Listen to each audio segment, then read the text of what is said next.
Now. He was close with Casey before Kaylee vanished, and tonight we know he worked closely with detectives after the little girl's disappearance. Dramatic new information now at 6. Good evening, I'm Jacqueline London. And I'm Mike Garofalo. Today, the state released hundreds of new documents in the case. Among the most compelling information surrounds Casey's ex-boyfriend, Tony Lazzaro. Tonight, Local 6 has learned that Lazzaro agreed to work as an undercover informant to help detectives. Our live team coverage begins with Jessica DeNerfio. Jessica, what did Lazzaro agree to do for them? Well, Jackie, he agreed to wear a wire, all in an effort to see what Casey's brother Lee had to say. Law enforcement apparently was trying to figure out if Lee was ever trying to obstruct the investigation, and Casey's former boyfriend was willing to help them out. On July 29th, a secret meeting took place. It was scheduled for 6 in the evening in front of a Subway sandwich shop in East Orange County between Tony Lazzaro and Casey's brother Lee Anthony. The meeting was in response to a request from Lee to discuss Lazzaro's relationship with his sister.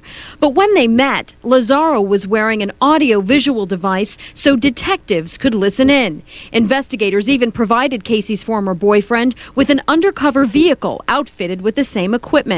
Lee got into the passenger seat and talked to Lazzaro about a number of different subjects. Mainly, he was playing the role of family detective, trying to get to the bottom of Kaylee's disappearance, asking Lazzaro about a number of tips, like the ones about Kaylee possibly being moved around to different houses in town and out of state.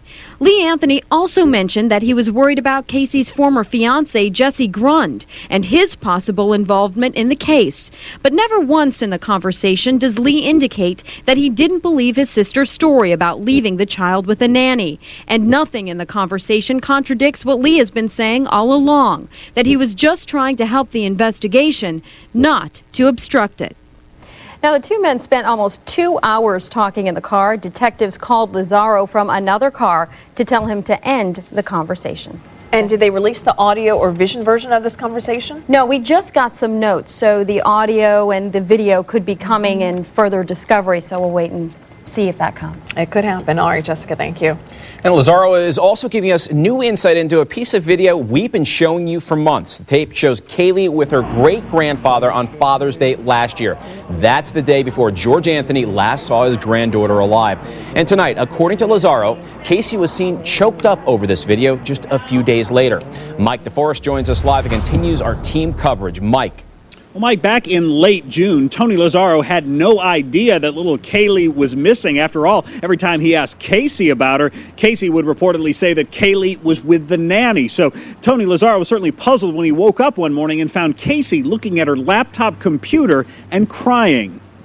Keep singing. This video of Kaylee Anthony with her great-grandfather is possibly the last image ever taken of the 2-year-old while she was alive.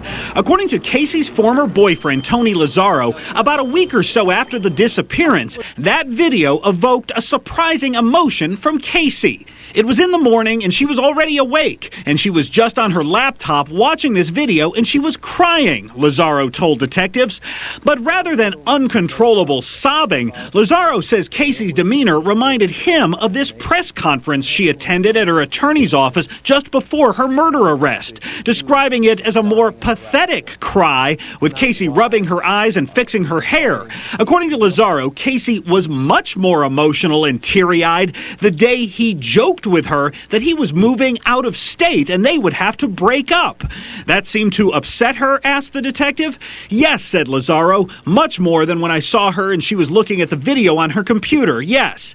Detective, much more than her daughter missing? Lazzaro, yes. About a week after this video was shot, when detectives believe Kaylee was already dead, Lazzaro says Casey's car had run out of gas in a subdivision near her home. As the two refilled the car with gasoline stolen from George Anthony's backyard shed, Lazzaro says he had no reason to think a dead body had been in the trunk. Detective, was there any stench that you recall coming from the vehicle at that time? Lazzaro, no, sir. Detective, did she ever look at you and say, stop, stay right there, stand there? Lazzaro, no, never said anything like that.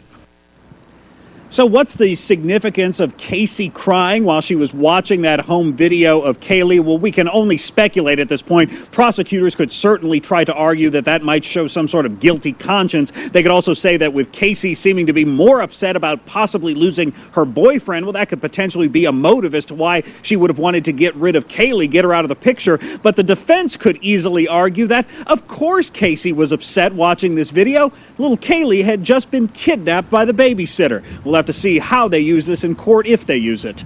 Reporting live in Orange County, Mike DeForest, Local 6. All right, thank you, Mike.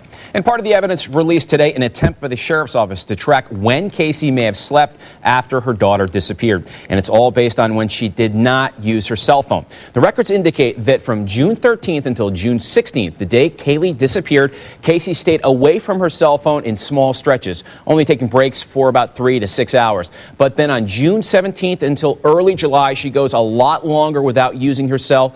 Most days anywhere from 9 to 13 hours. The records don't indicate anything except law enforcement was trying to figure out a pattern.